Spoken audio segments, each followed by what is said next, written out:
El objetivo de esta charla es compartir un poquito con los estudiantes el proceso de producción de una película que cumple con 3 requisitos que a primera vista son requisitos necesarios para no estar en salas de cine.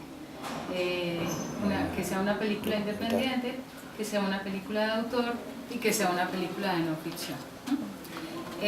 Y entonces yo me devuelvo y empiezo a hacer como algunas precisiones básicas.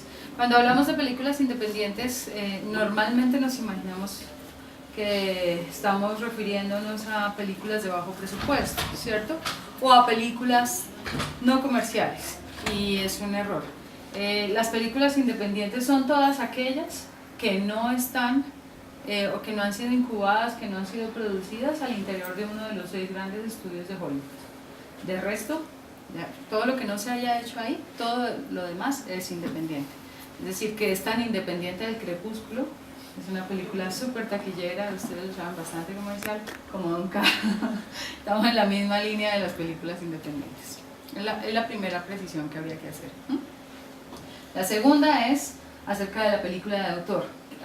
¿Qué sería una película de autor? ¿De qué hablamos cuando nos referimos a una película de autor? Descubrir la lengua los ratones. Suele pasar que se ponen tímidos al comienzo. Bueno, lo que ustedes ya saben, lo que están pensando y no se atreven a decir, ¿cierto? La película de autor, en oposición a la película comercial, es aquella donde prima el punto de vista del autor, tanto desde lo conceptual como desde la estética, ¿no? Desde la estética y desde la apuesta cinematográfica, es decir, desde el tratamiento, la narrativa, ¿no? Como desde el punto de vista conceptual. En oposición a la película de autor está la película comercial, está el cine comercial. Hace poco se hizo el Festival de Cine Colombiano en Medellín y hubo un debate bastante interesante entre Víctor Gaviria y Harold Trompetero. El uno hablaba de la necesidad de hacer cine comercial y el otro hablaba de la necesidad de hacer cine de autor, ¿no? Creo que Trompetero terminó diciendo algo así como que el cine no era un arte. Bueno, esa es la segunda gran precisión, la película de autor, la película comercial. Y la tercera es la película de ficción y la película de no ficción. Y ahí va mi primera solicitud especial, y es que por lo menos ustedes que están estudiando esto, que es cine, televisión, erradiquen un vicio que existe alrededor del documental. La gente dice, es documental, no es una película. Y resulta que la película también es el documental también es una película, también puede ser una película. Si lo sacamos del ámbito de la televisión, pues estamos hablando de cine, igual que una película de ficción. Incluso en este momento casi que la exploración del lenguaje cinematográfico apunta a lograr esa serie de obras que están como con una patica acá y otra patica allá, que están como en la mitad. ¿Alguien vio Porfirio? ¿Lo recuerdan? ¿Vieron Porfirio? ¿Vieron esa película colombiana? Que estuvo una semana en cartelera. Fue vista por 3.000 espectadores. Bueno, Porfirio cuenta la historia de un hombre que fue tristemente célebre hace más o menos 10 años, un hombre en Florencia, que era paralítico, es paralítico, y estaba desesperado porque no le llegaba la pensión, ¿no? Entonces decide secuestrar un avión comercial con la ayuda de su hijo adolescente y de una granada. Eso pasó hace más o menos 10 años en el país, y obviamente el desenlace de la historia pues es trágico, ¿no? Bueno, trágico, no hay muertos, pero el señor ya no solamente no le llegaba la pensión, sino que además lo judicializaron por secuestro y todo lo demás.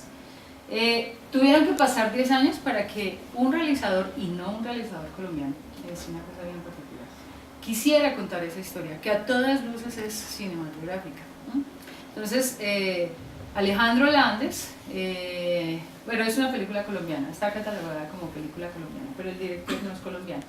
Landes lo que hace es que viene a Colombia, empieza el proceso de investigación y se va a buscar al personaje que protagonizó los hechos hace 10 años y lo convence de participar en la película actuando de sí mismo. La película en algunos festivales está catalogada como documental, como película documental, y en otros festivales está catalogada como ficción. Es una cosa bien interesante. ¿Qué definiría si es documental o es ficción? ¿Cómo lo identifico? Parece fácil, pero no lo es tanto. Hay cierto tipo de obras donde uno no sabe si se está enfrentando a una cosa o a la otra. Cuando se refiere a hechos reales que sucedieron, pues tal cual se menciona que es documental, y cuando esos hechos nacen de la creatividad y la imaginación de un realizador, pues es ficción. Pero en ese sentido, ¿algo qué sería? Pues está impresionante lo que tú dices, que en algunos lados la catalogan como tal y en otros... No, pero algo es indiscutiblemente ficción. Sí, y la mayoría de las películas de ficción están basadas en hechos reales, tanto así que dicen al comienzo, ¿no? Basadas en hechos reales. Es difícil, es que no es fácil. Y si uno se acerca a obras como las películas de Víctor Gaviria, pues se vuelve aún más complicada la cosa, ¿no? Porque son actores naturales que realmente lo que están haciendo es recreando su propia vida en el lugar que les corresponde, y es el producto de una investigación antropológica o sociológica muy intensa, etcétera, etcétera. Yo diría, para poder avanzar en la charla, porque aquí nos podríamos quedar mucho rato hablando del tema, que la diferencia, me remito un poco a una frase de Luis Ospina citando a Hitchcock. Según él, Hitchcock dice que la diferencia entre el documental y la ficción es que en la ficción el director es un dios, mientras que en el documental Dios es el director. Yo traduzco eso en que la diferencia entre documental y ficción está en la cantidad de control, en la posibilidad de control como director que tienes a la hora del rodaje, ojo, porque a la hora del montaje, tanto en ficción como en documental, tienes absolutamente todo el control, ¿no? Pero a la hora del rodaje, si a la hora del rodaje tengo todo el control, tanto que me convierto en un dios, y soy tan dios que puedo decir, no está lloviendo pero quiero que llueva, y llueve, ¿cierto? Sí. Soy un dios. O está de noche y quiero que sea de día, y hay luces por todo lado y se vuelve de día. En el documental no, es decir, en la ficción de verdad el director es un personaje que levanta la mano, dice sí, dice no, toma decisiones, y todo gira alrededor de él, de su sí o de su aprobación o de su desaprobación. En el documental es exactamente al revés. El director y su equipo debe girar alrededor de los personajes y de esa realidad a la que ha decidido aproximarse. Para mí esa es la diferencia. Puede que a la hora de los resultados se parezcan mucho, ¿no? Las películas, haya mucha similitud. Hay una película que se llama ¿Quién diablos es Juliet? de un mexicano, Markovich.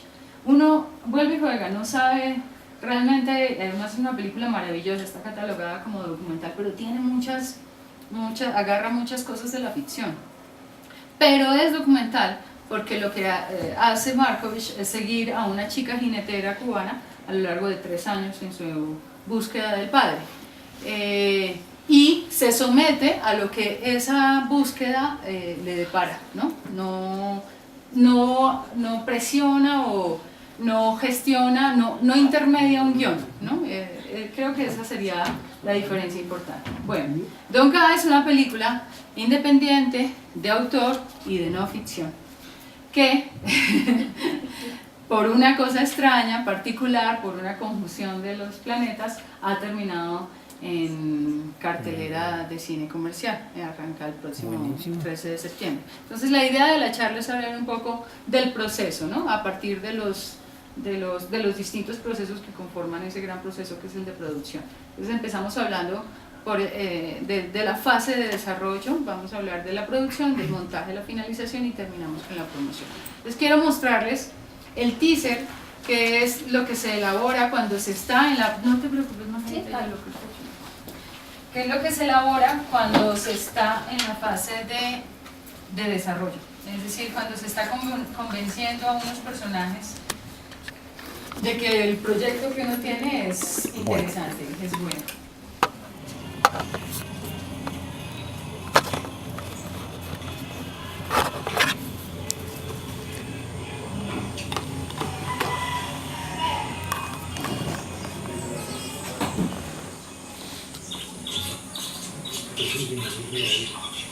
Y con el poquitico de jamón.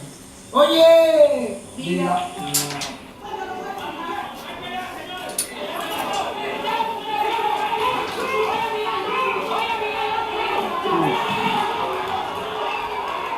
Entre negros morirás porque tenés condición de negro, me dijo. Tenés condición de negro, vos tenés condición de negro y entre negros morirás. Aquí estoy. En parte puede ser bendición o maldición, no sé todavía, pero aquí estoy. O sea, no es que ni siquiera que me dije nada, sino que sentí que me bajaba y me quedé.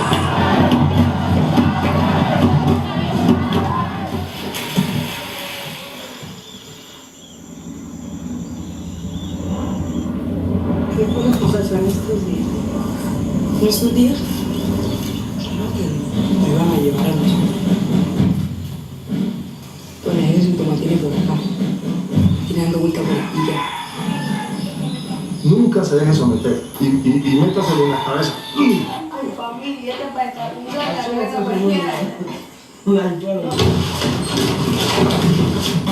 Estoy preocupado, muy preocupado. A irme a Popayán, todavía no sé por cuánto tiempo.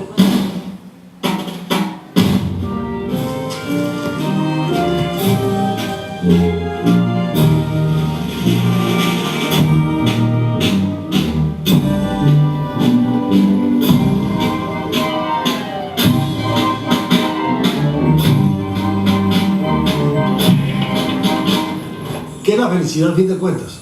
En pocas palabras, es la distancia que hay entre lo que tienes y lo que quieres. Esa es la felicidad. Cuando la distancia es mínima, eres feliz. Cuando la distancia es grande, no eres feliz. Entonces cuando no quieres nada, lo tienes todo. Doca es la historia de un personaje extraordinario. Es una película documental de retrato. Y surge porque en el 2008, cuando estoy haciendo la investigación, cuando estoy haciendo otro documental, eso sí, para televisión, es una coproducción entre ITVS y Señal Colombia, era un documental sobre el agua. Estaba en Guapi y estaba buscando un lanchero que cobrara barato. Guapi es más o menos un pedazo de África, uno se baja y se siente en África, ¿no? La gente, el ambiente, casi que el olor y el sabor del lugar es súper africano. Entonces de pronto llega este lanchero que no es afro sino que es blanco, hablando con acento payanés, patojo, que es muy parecido al acento bogotano, y contando unas historias increíbles a los Big Fish. A los 5 minutos yo sabía que había una historia que contar, entonces le pregunté si alguien había hecho un documental sobre él, me dijo no, y yo le dije, me pido la exclusividad. Por supuesto, el personaje se sonrió, me dijo claro que sí, por supuesto, pero obviamente no sabía de qué estábamos hablando. Lo que hice fue hacerle caso a mi intuición, porque ahí lo que se activó fue la intuición. Yo creo que una de las cosas importantes que debe tener todo cineasta, y pues aún más los documentalistas, pero en general los cineastas, es que deben tener los ojos abiertos, los sentidos dispuestos y la intuición alerta, porque las historias, sobre todo en un país como el nuestro, están a la vuelta de la esquina, ¿no? Entonces no es sentados en una silla que la inspiración va a llegar y la genialidad va a llegar, es trabajando y es saliendo al mundo y es enfrentándose al mundo que nos corresponde, y es estando atentos, es estando alertas. Entonces lo que hice, eso fue en diciembre del 2008, lo que hice en enero del 2009 fue costearme el viaje y visitarlo por espacio de una semana. No fui con cámara de video, fui con cámara fotográfica y con grabadora de periodista, y tuve la suerte de que nos movimos de ahí, de Guapi a Popayán, entonces conocí su otro mundo, un poco el mundo que se deja ver acá en el teaser. Conocí su familia, conocí su otra casa, y bueno, me impregné un poco de la cotidianidad, pero sobre todo conversamos mucho. Yo debo tener más o menos 6 o 7 horas de grabación, ¿no? de conversación registrada, y nos volvimos amigos, empezamos a ganar cierto lazo de confianza. Volví, empecé a escribir, pero el proceso de escritura fue lento obviamente, pero digamos que al cabo de unos pocos meses ya tenía un proyecto que empecé a someter a las convocatorias. Ahí estaba como una de las primeras decisiones que uno debe tomar cuando uno decide que efectivamente va a hacer una película. La primera decisión es si la va a hacer con recursos propios, porque se podría, ¿no? A lo guerrilla casi. Y más ahora que hasta se puede con un teléfono celular registrar muy bien, ¿no? Hay una película maravillosa que se llama People I Could Have Been and Maybe An. Es una película grabada totalmente con una cámara de celular. Y esa cámara de celular le permite al realizador meterse en unos espacios de intimidad absoluta, ¿no? Porque pues no es esta cámara, es una cosita, es un celular que sale. Esa película ha ganado premios internacionales y le ha ido muy bien en festivales y está rodada completamente en una cámara de celular. Es decir, se podría. Si esa fuera mi decisión, yo podría pensar, no le apunto ni a los inversionistas, ni a los casas productoras, ni a las convocatorias, qué pereza, qué jartera eso, me aburre, prefiero irme por mi cuenta y más bien trabajo en las vacaciones y con lo que ahorre entonces hago mi película, que es totalmente posible, pero es una decisión que hay que tomar desde el principio porque el resultado va a responder a esa decisión tomada. Yo decidí que le apuntaba a las convocatorias, entonces el primer año me presenté pues a las que hay en Colombia, que son principalmente la del FDC, la de la Secretaría y creo que había una más. No recuerdo, pero ese primer año no pasó nada, ¿no? Nada, pero ni me llamaban a pitch, ni nada, a duras penas pasaba la primera etapa de documentos porque soy bastante nerda en eso, entonces nunca me corchan por documentos, pero lo demás no pasaba. Al año siguiente, en el 2010, a comienzos de año, el Ministerio de Cultura organizó un encuentro, un taller de reescritura y pitch, en el marco del Festival de Cartagena. Ese taller existe todavía y es un escenario muy importante, es un espacio muy interesante para ir a confrontarse cuando uno tiene un proyecto y no sabe cómo por dónde sacarlo, cuando está enredado, cuando tiene como un palo ahí atravesado y quiere definitivamente correrlo y saber qué es lo que está pasando. Ese es un espacio importante. El proyecto fue seleccionado para ese taller, yo fui y ahí paradójicamente ni siquiera fueron los tutores, sino fue el encuentro con los otros, con 10 personas más que tenían como yo proyectos documentales y que estaban en el trance de encontrar la forma, de encontrar la manera. Y ahí hay que hablar yo pienso que cuando uno se enfrenta por primera vez a la decisión de llevar a cabo un proyecto cinematográfico debe responderse 3 preguntas básicas.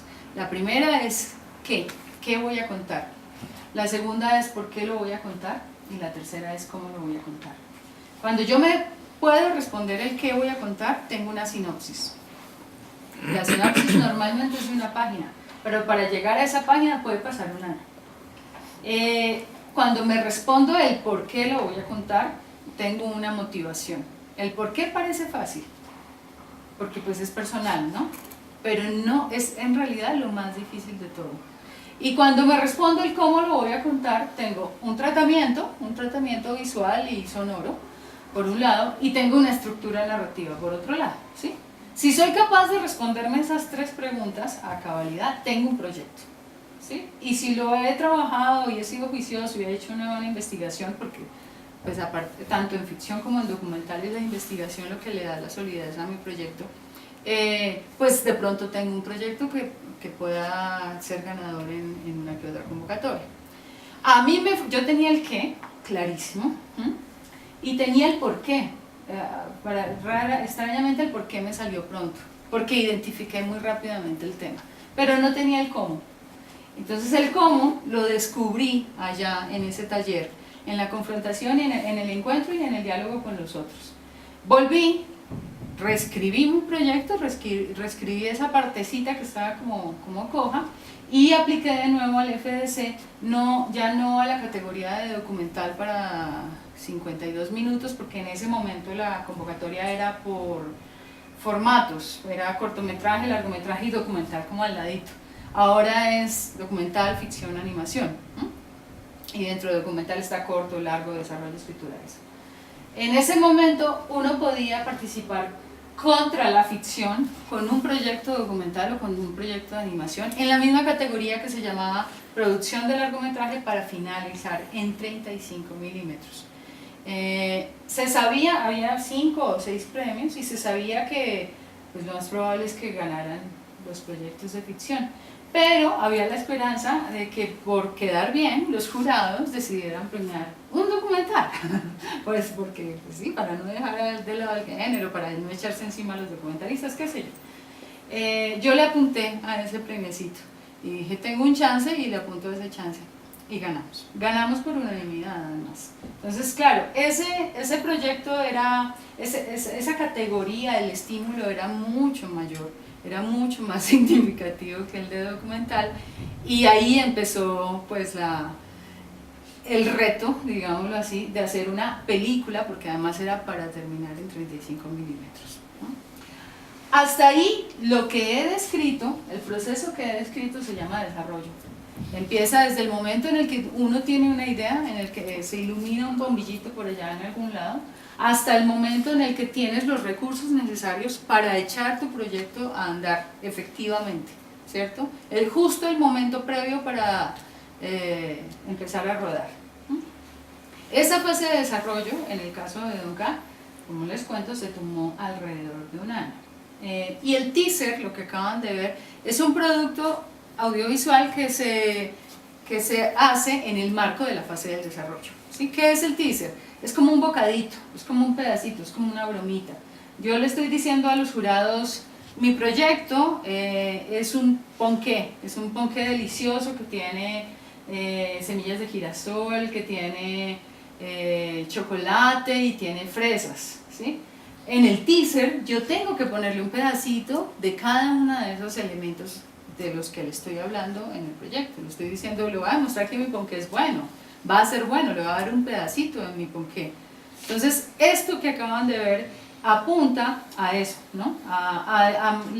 Está pensado para hablarle principalmente a los jurados, a los productores o a los cinéfilos, a los especialistas en cine. Voy a mostrarles el tráiler para que veamos un poco la diferencia. El tráiler es un producto que se gesta en la fase final. Mientras que el teaser se gesta al comienzo, en la fase de desarrollo, el tráiler se gesta en la fase de promoción y difusión. ¿Qué es la felicidad a fin de cuentas? En pocas palabras, es la distancia que hay entre lo que tienes y lo que quieres. Entonces cuando no quieres nada, lo tienes todo.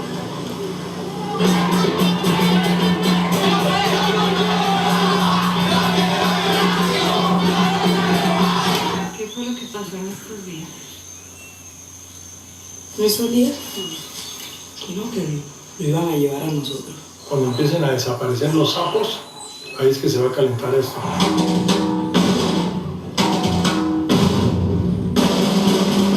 Ay, papi, fíjate para echar la cabeza cualquiera.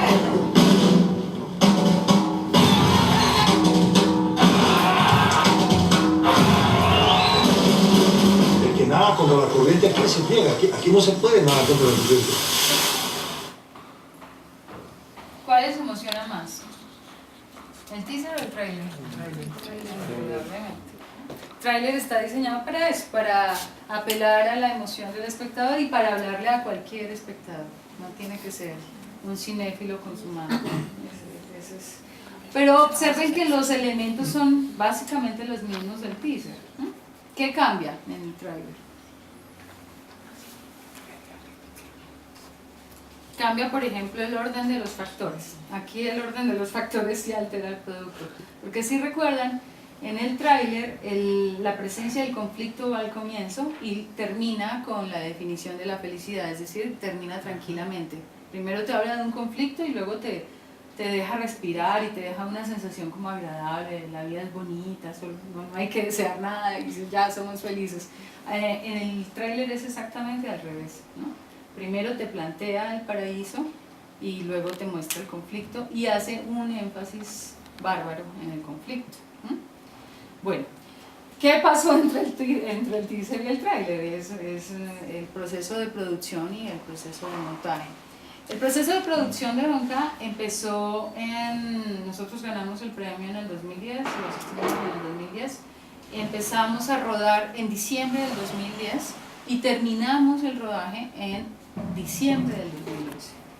Eso no significa que hayamos estado 365 días enteritos en Guapi. Habría sido un poco una locura desde el punto de vista presupuestal, desde la producción, pero también desde el punto, desde lo conceptual, es decir, también se necesita la distancia, ¿no? Porque básicamente lo que haces es ir a inmiscuirte, a meterte en un lugar ajeno, en un lugar que no te corresponde, pero en el que te han dado permiso de entrar, ¿no? En el que te han abierto una puertica y te han dicho, bueno, está bien, venga y se acerca, aproxímese.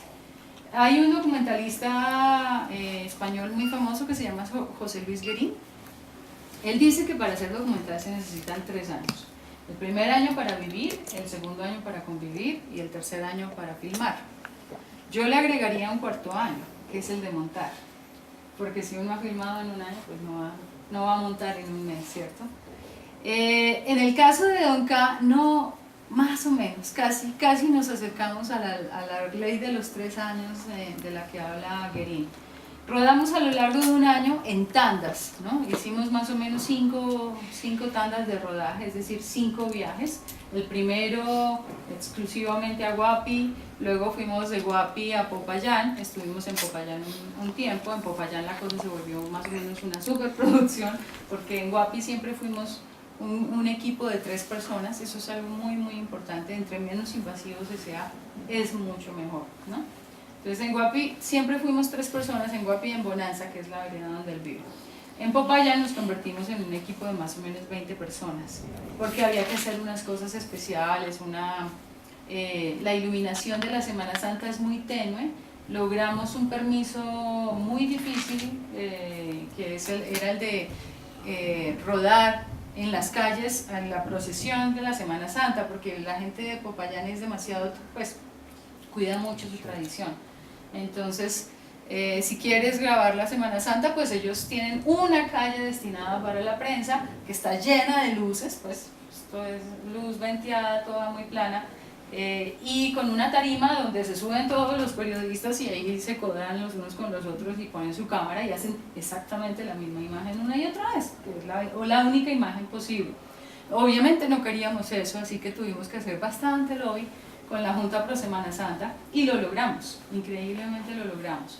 Pero las calles de Popayán tienen una iluminación muy tenue, entonces lo que tuvimos que hacer fue trastearnos desde Bogotá un montón de luces y un montón de cables, y irnos con gaffer, y allá estaban los eléctricos, los electricistas y demás, y esto se volvió ya una producción un poco más compleja.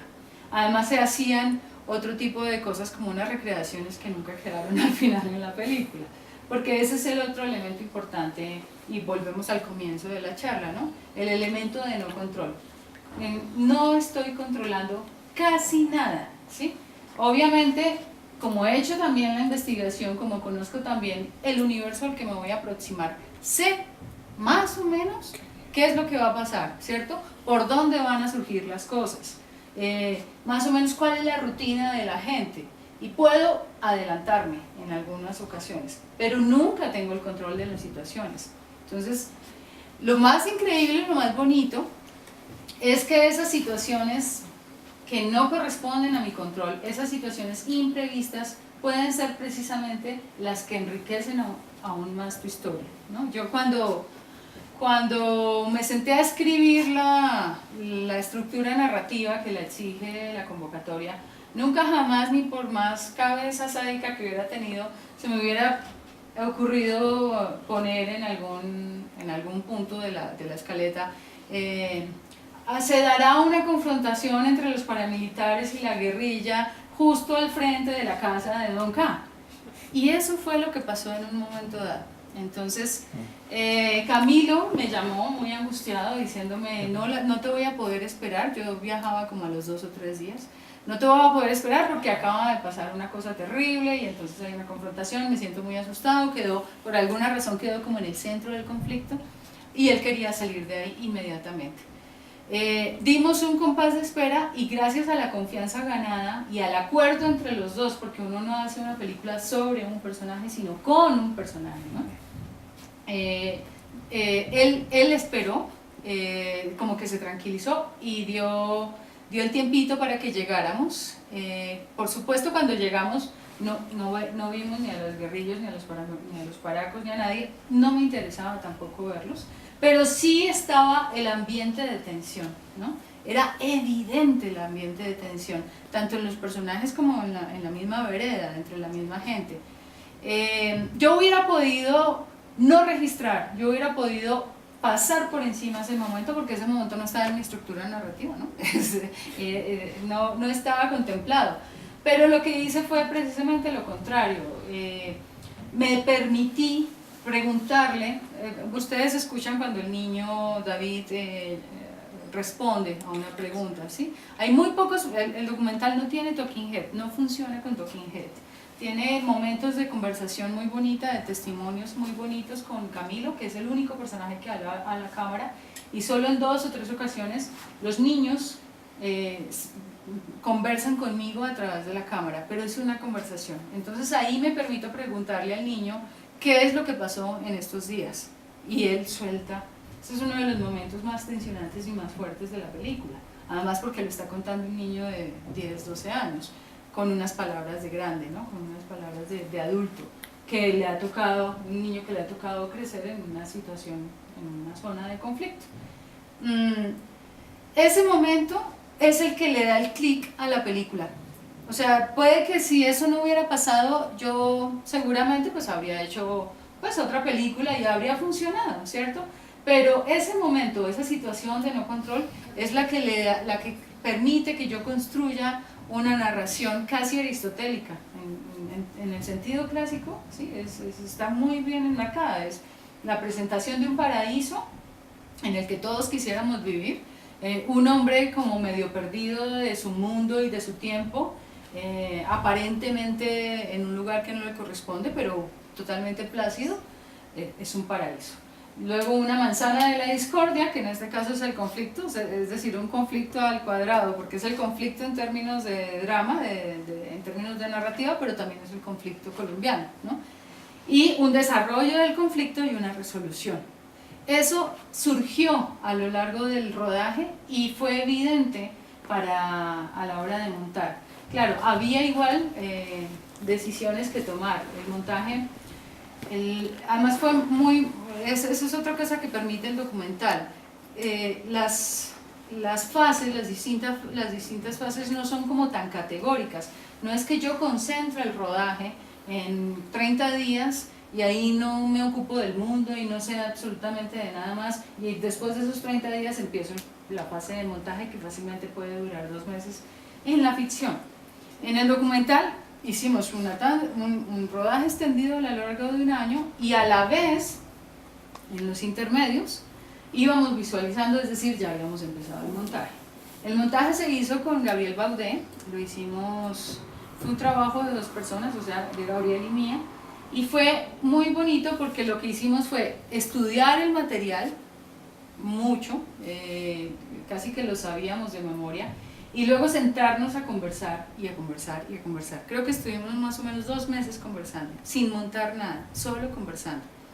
Y cuando ya identificamos que teníamos como clara la historia en la cabeza, escribimos estructura narrativa, que es básicamente la que les acabo de decir, con algunos añadidos que se me están olvidando, y empezó la armada del primer corte. De ahí en adelante, pues bueno, uno hace primer corte, segundo corte, tercer corte, muchos cortes, y luego lo empieza a someter a la mirada de gente en la que confía mucho, ¿sí? Gente muy criteriosa, que le dice cosas muy importantes.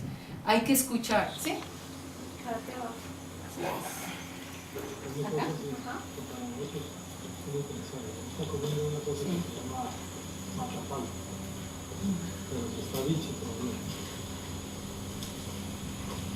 Ella cuenta mucho con odio, muchas cosas, es intuitiva.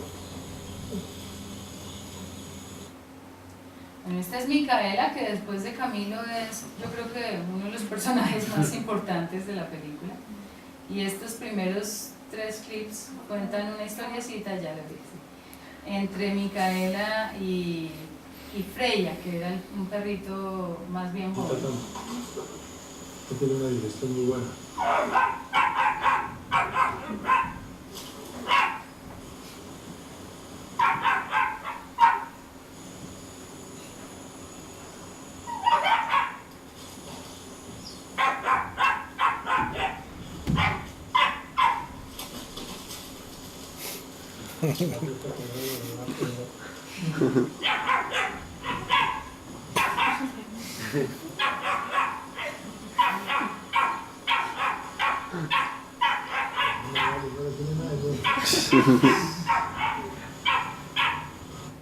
Se le burla, ¿no? Así son los únicos.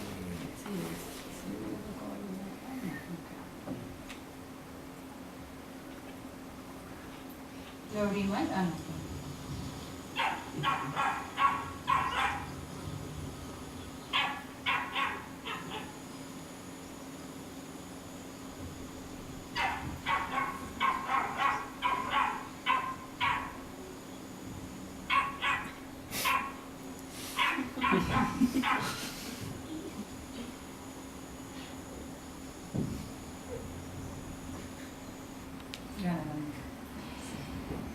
Esto es material que no se pudo usar en la película, ¿no?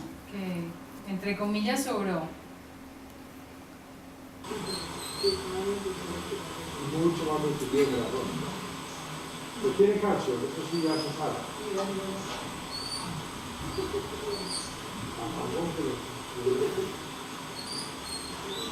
Los animales son...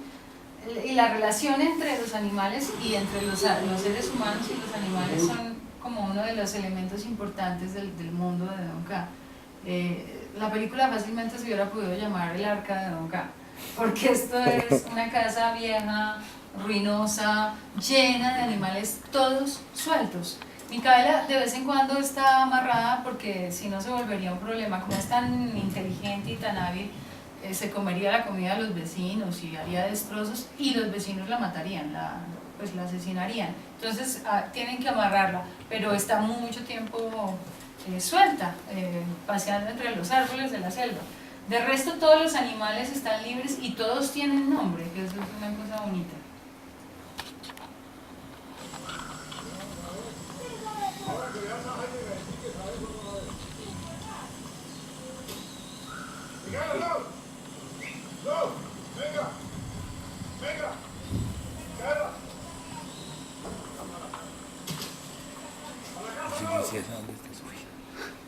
¿Tener una grúa? Y el otro elemento importante del mundo de Camilo es el paisaje.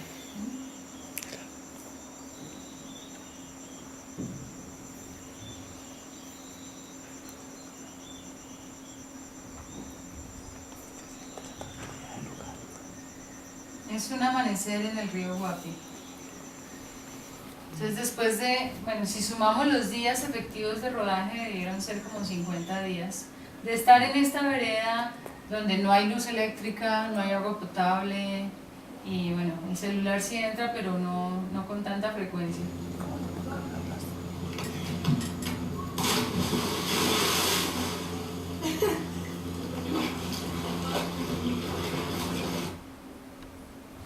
Los chicos son la otra parte importante de ese mundo y ya les voy a contar la historia de los chicos. Paisaje.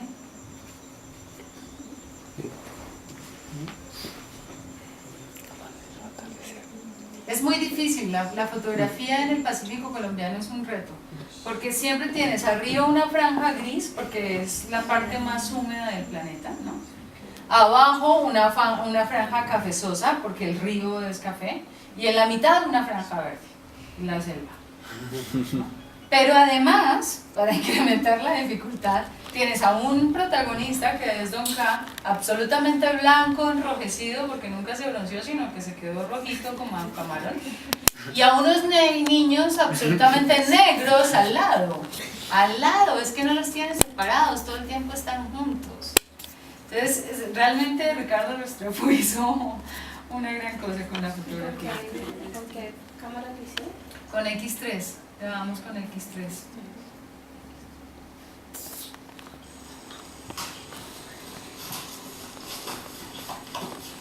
ya sacamos la pregunta.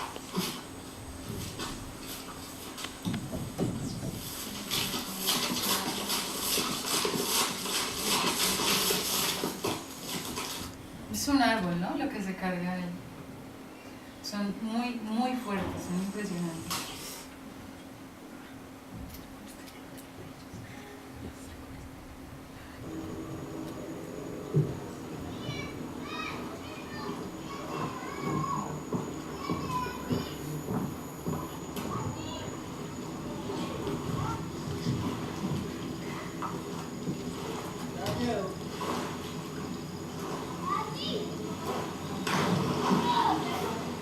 Mientras está el río al lado, todo está bien. El río se vuelve como una metáfora, ¿no? Es otro personaje importante. Incluso cuando yo estaba haciendo la fase de investigación, Camilo dijo una frase que estaba aquí en la postal y nunca la volvió a decir en la película. Pero era tan bella la frase que la cogimos para la postal. Él dice: yo no estaba en la ruta de nada, yo estaba viviendo. Me dejé llevar por el chorro de la vida y sé que van pasando cosas bonitas a los lados, pero no sé qué va a pasar al final. No sé qué me espera al final. Tal vez un charco bien bacano, dice, o tal vez un abismo. El río era importante, y el río, al igual que los animales y al igual que el paisaje, pues que el resto del paisaje se vuelve como un personaje. Esta es la última, donde Micaela es otra vez protagonista.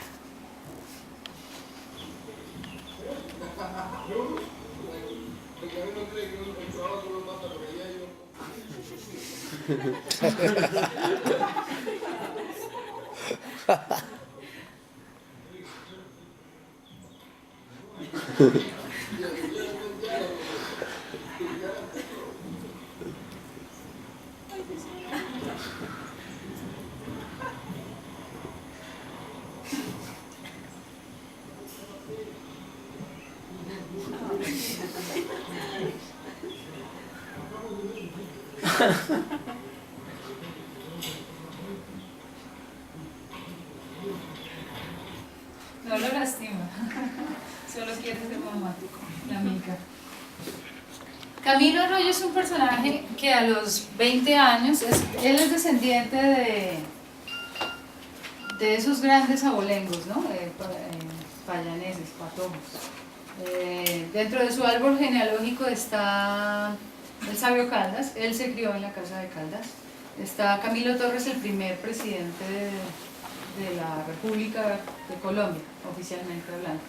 Pero también está Julio Arboleda y un montón de gente que fueron esclavistas durante la colonia, ¿no? Entonces, este señor, que podría haber hecho, que además es guapo, es carismático, es súper seguro, que es muy culto, podría haber hecho de su vida pues cualquier cosa, ¿no? En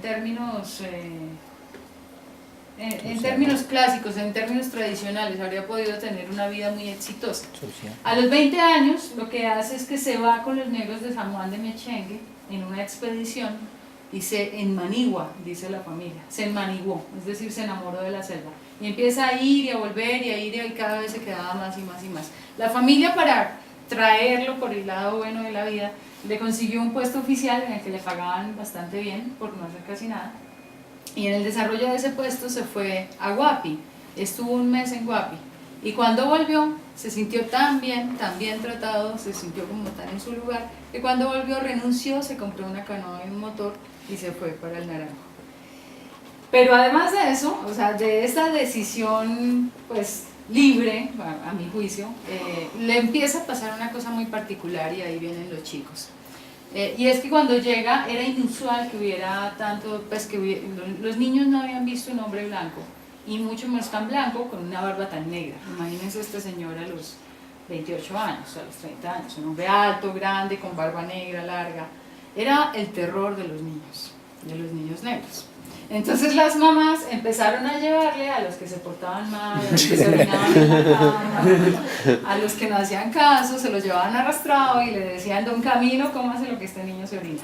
Entonces Camilo siguió el juego, que fue lo particular. Se metía al niño a la casa y le decía: te voy a comer, y primero esta pata, no, primero esta mano. te vas a volver a orinar, y el niño decía, bueno, no.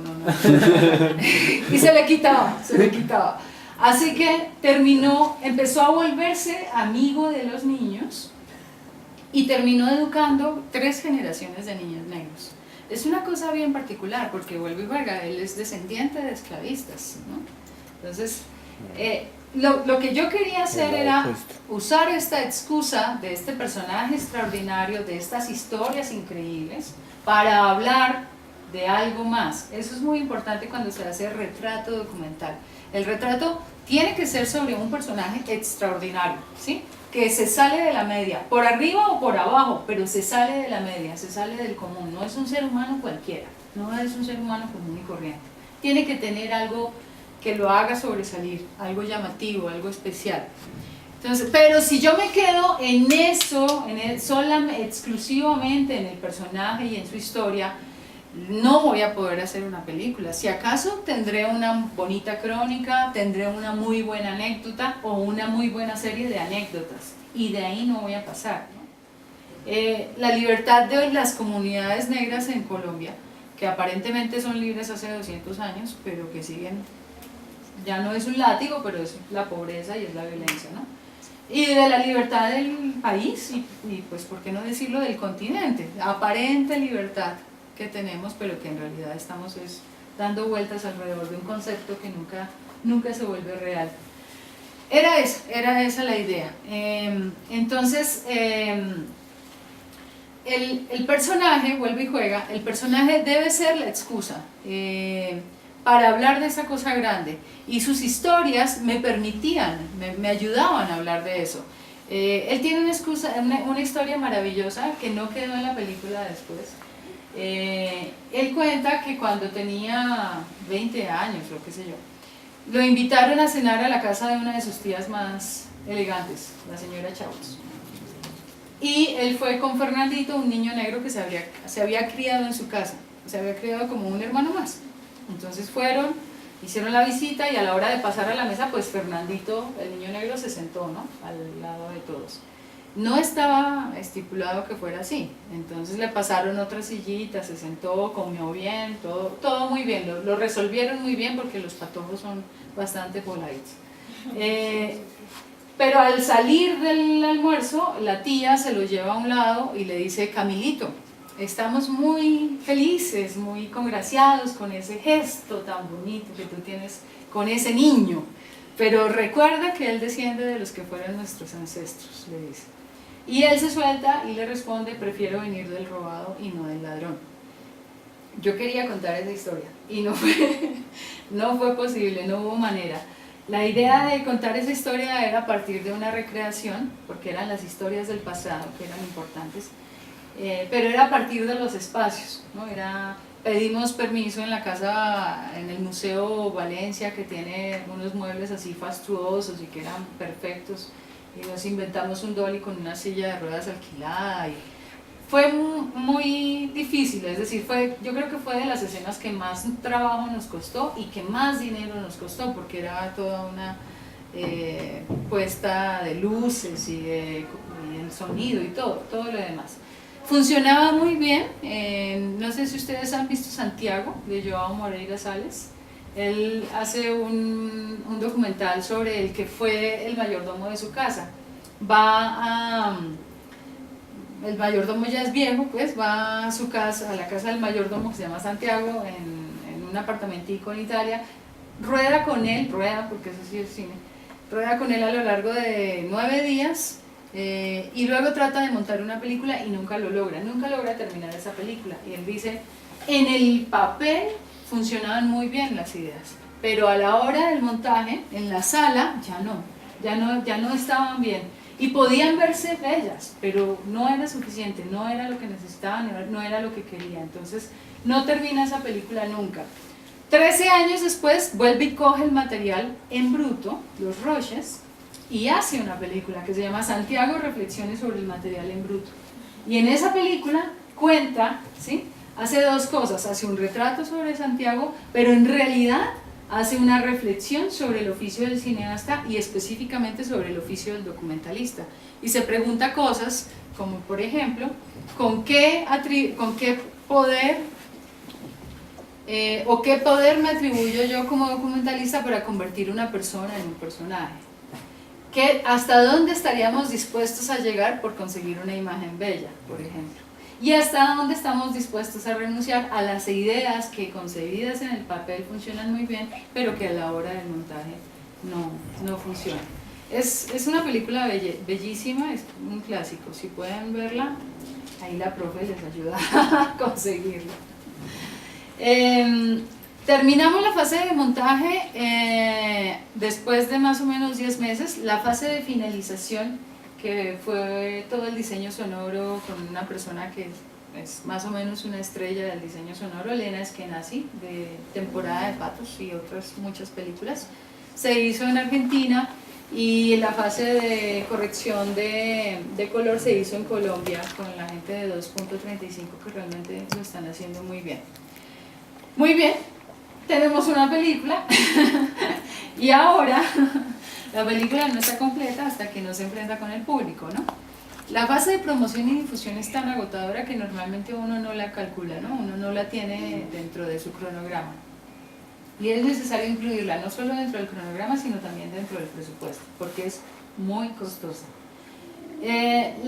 Don K empezó circuito de festivales internacionales en Nyon, en Suiza, con Vision du Réel, que es un festival pequeñito pero muy prestigioso para documentales de autor. Y estuvimos ahí ¿podemos apagarlo? ¿O ya se apagó solito? Porque si va a ser así, ¿Tienes más ya, material? yo creo que ya con eso está bien. Y dale doble clic al control blanco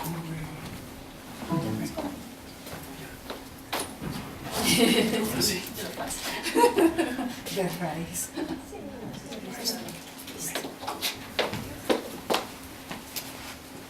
Estuvo en competencia de largometraje internacional en este festival, y ese festival es socio de Cannes, entonces escoge dentro de los 19 películas que estaban en competencia, escoge 4 y los manda como la selección Vision du Réel para el Dog Corner del Festival de Cannes. Ahí estuvimos, en esa selección Vision du Réel. Entonces esos son como unos laureles que no hacen que la película sea ni mejor ni peor, sino simplemente que se le abran algunas puertas, ¿no? Y de ahí en adelante pues creo que ha tenido como un buen circuito de festivales. Estuvimos en Chile en el Docs, ahorita está en Vancouver, va para México en el Docs DF, va a estar en Biarritz en el Festival de Cine Latinoamericano, en Filmar, el de Ginebra, Filmar en América Latina, y bueno, algunos que se me escapan.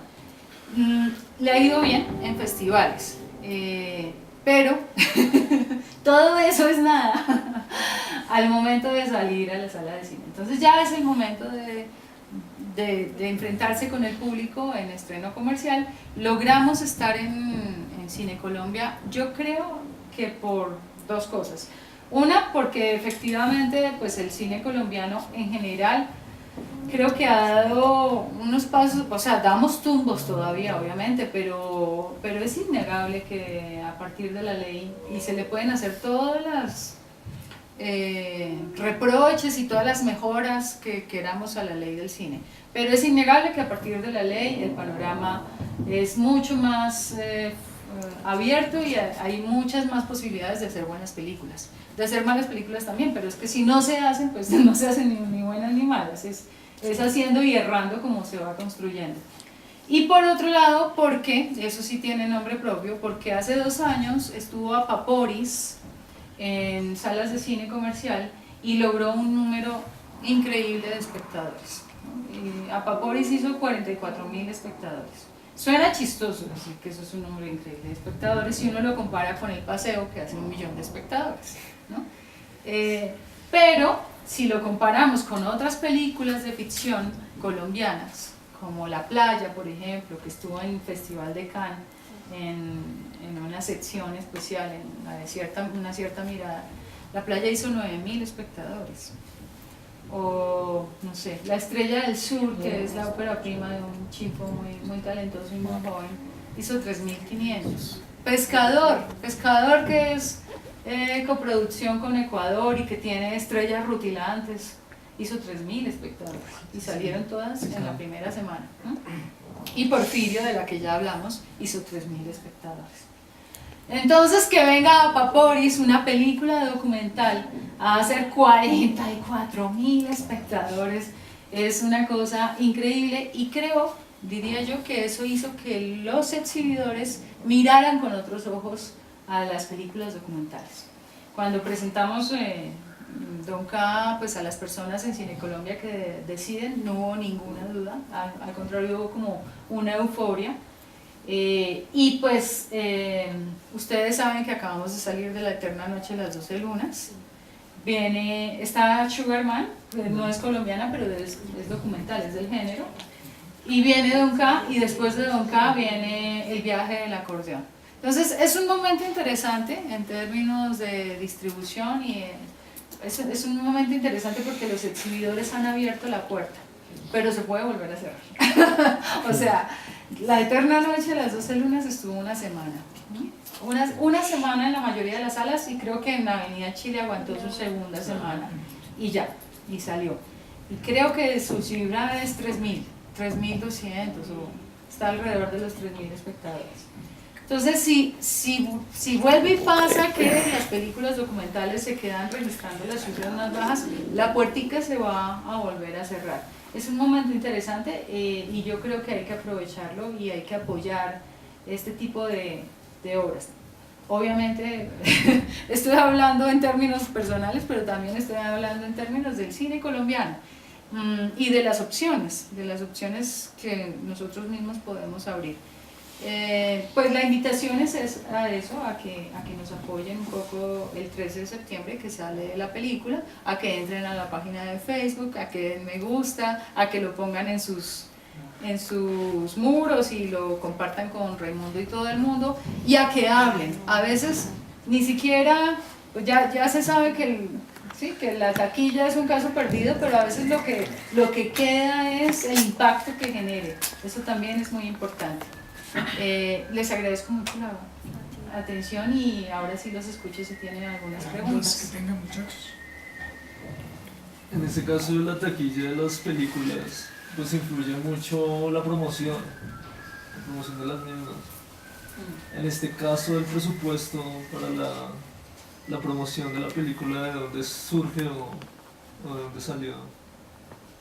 El FDC tiene unos estímulos automáticos para promoción, y entonces hay varias categorías. Una categoría es participación internacional, y eso significa que si tu película la escogen en un festival de los que están en la lista de Proimágenes, te dan un apoyo para poder viajar a ese festival. Y también se abrieron muchas puertas. Hubo una distribuidora francesa que quería ponerlo en salas de cine en Francia. Bueno, empieza ahí toda la labor de la negociación y de las cosas. Pero sí, de ahí salió. La otra patica de los estímulos automáticos es la de promoción y difusión para largos que estén en salas de cine.